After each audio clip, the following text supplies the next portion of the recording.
Kaya hindi ako naniwala nga talagang siya talagang nagnakaw. Hindi ako naniwala doon. Dahil kilala ko, anak ko yun eh. Kilala ko yung kahit anong kulit yun. Ito ang manghiyak-ngiyak na pahayag ng 50 taong gulang na si Nanay Gloria. Hindi niya tunay na pangalan ng Barangay Holy Spirit, Quezon City na malamang isinasangkot ang kanyang menor de edad na anak sa pagnanakaw sa isang computer shop. Sa kuha ng CCTV noong October 1, kitang-kita ang paglabas mula sa shop ng 4 na binatilyong nasa 13 hanggang 16 na taong gulang ang edad. May dala-dala silang 4 na bag. Ayon sa mga otoridad, laman ng mga bag ang 4 na laptop na nakulimbat umano ng grupo mula sa nasabing establishmento. Sa Bandala City, mayroon ako namata na 4 na bata biglang lumabas doon sa galing doon may Silver Planet.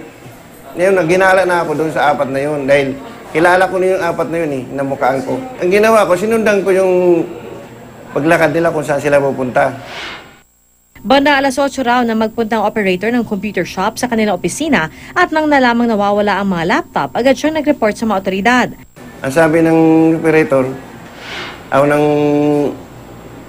sa Silver Planet, Sir, tama, yung 4 na bata yan, maaga pa niya nakita ko, naglalaro-laro.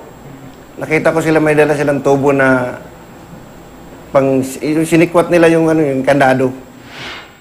Agad namang rumisponde ang barangay police hanggang mahanap ang 3 sa 4 na menor de edad. Nabawi sa kanila ang mga laptop mula sa computer shop.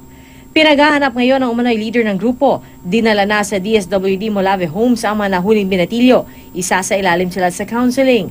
Hindi nagpaunlak ng panayam sa GMA News ang may-ari ng computer shop. Para sa unang balita, PR Kanghel reporting.